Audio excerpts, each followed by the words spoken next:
Friends, Head Start to Wealth is the first initiative of Milestones to Wealth, M2W in short. When I began my investment journey, the first question that came to my mind is, can I, a small investor, actually think big? When I started, buying 100 shares was a big thing. I would think, can I buy 1,000 shares? But buying more shares can't be an objective. Scaling up investment to a level which justifies your effort, rewards your ideas, and encourages you to become bigger is important. Investing is not meant to be a lazy hobby which you do for fun.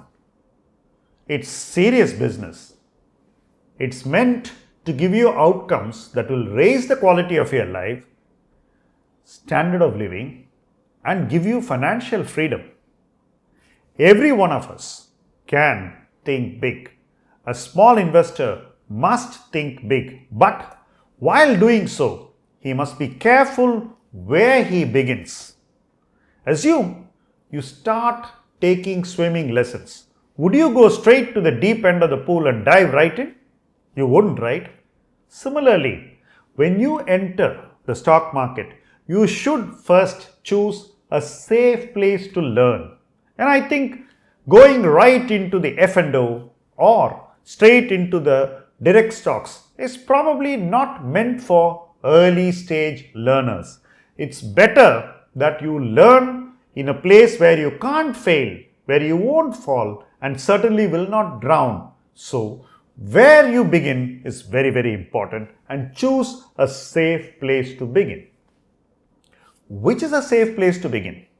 I would think that ETFs and mutual funds are definitely a safer place to begin for every investor, because you have professional help, you have professional investment management, and you have the opportunity to correct investment mistakes comfortably, and you don't make big mistakes.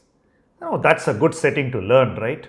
And that's also a good setting to grow by making small incremental decisions that will change the outcome of your journey, the trajectory of your growth, and improve your confidence. What if you're late? Many of you feel that you should have started at 22, but you're now 35 or 30 or even older. Oh, I missed 1 or 2 decades. If I had started then, by now I would have enough money to retire maybe or feel financially free. But it's never too late. If you can begin early, nothing like it. If you're in your early 20s, starting work, from the day you start work, start investing. But if you miss the bus, if you wasted a lot of time without doing any serious investing, from where you begin, you can always catch up. Catching up is possible provided you understand that the catch up is on time and not by taking crazy risks. You must be able to catch up by doing a few smart things which the markets don't do, which others fail to do. And by being on the path of caution all the time, you still take a few conservative decisions which help you make up lost time. I had this investor who started with me at the age of 40. By the time he was 55, we had ensured that he was financially free. Why did he start late? He didn't know about investing. What did he do when he began? First, he was very methodical in his investing. He invested regularly. Every month you could expect him to invest some money. And over and above that, he still saved some money every 3 to 6 months, which he again topped up. Effectively, whenever the markets fell, whenever opportunities were looking lucrative, he was ready to invest. And he did this for 8-10 years, and that became a habit. And by the time we had completed 15 years, he was financially free. He still invests today, but without the worry of his future. He knows his future is secured. Even the 2020 crash and the COVID crisis didn't rattle him. He was very cool and he still invested a little bit of money. And today, he is very comfortably placed, has enough money to do whatever he likes. He enjoys his work and has no financial worry. So even if you begin late, if you understand that you're catching up not on returns but on time, by making use of your present time effectively and efficiently, you will make up for lost returns. Your returns can be higher, and by making higher returns because of efficient utilization of the present and future time, you're going to ensure that you will make up for some lost time. Also, there is the option of saving more money in your later years because your income is much higher than it was in your earlier years. So by virtue of making the size of your investing, your regular SIP and your lump sums better, you are able to actually catch up significantly. Can a conservative investor be aggressive? Now, most people think a conservative investor cannot be aggressive, but I am a conservative investor and I am aggressive too. How do I manage this? I become more active in my investing when valuations are in my favor, when the markets are down, when everybody wants to run away from stocks. I show an aggression to buy good businesses. Yet, the valuations I buy is conservative. Even when I buy a mutual fund in a market fall, I'm actually doing something conservative. But the outcome is certainly what an aggressive investor would get, because I do my investing, which is conservative, at a time when the markets are in my favor. That effectively ensures that my conservative investing gives me the returns of an aggressive investor. And you can do it, and that's the good news. Now, I'm going to talk to you about the power of certain habits. Habits are everything, and there are 3 sets of habits I'm going to talk about. The first is the saving habit. You must invest every month and then spend money. First, you need to save for that, right? So, saving habit is the first habit. Save money every month. Invest that money in a SIP. Live your life comfortably. Try to save a little more. Keep that additional saving for a lump sum.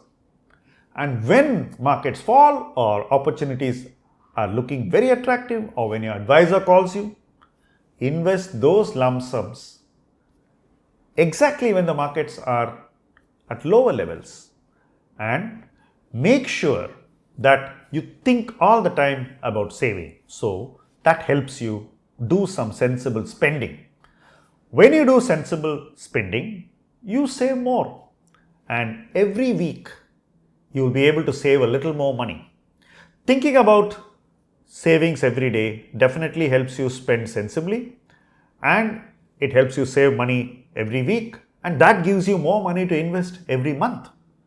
That means that your saving habit becomes stronger by the day, by the week, and by the month, and that in turn feeds your investment habit, which also gains, because you will be doing a monthly SIP, you will be doing your lump sums, which will come from your surplus from additional savings, and you will also step up your SIP as your income goes up. And importantly, your lifestyle need not jump sharply as your income goes up sharply.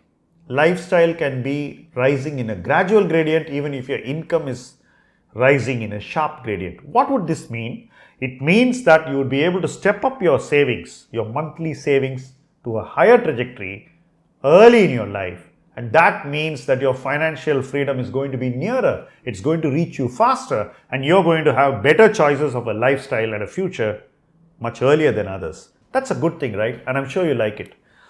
One thing I want all of you to remember is that you need to give more to get more.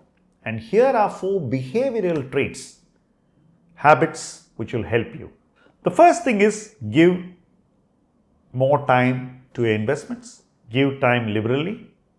The second thing is be very disciplined. Never change investments on impulse. Don't make decisions on impulse. When markets are adversely placed, maintain your investment discipline. Discipline is the second trait that will take you to a much higher level financially. The third trait is conviction.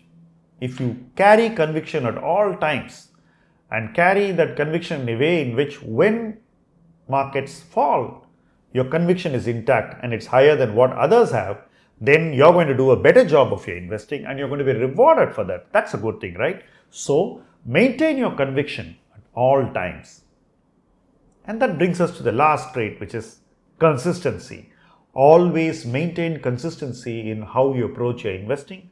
Don't be erratic just because your portfolio touched one milestone. Don't draw money and buy an iPhone, or don't draw money and buy a car. Don't divert money meant for your financial freedom for lifestyle. Be very consistent, and that consistency will ensure that your money keeps growing while you still enjoy a decent life.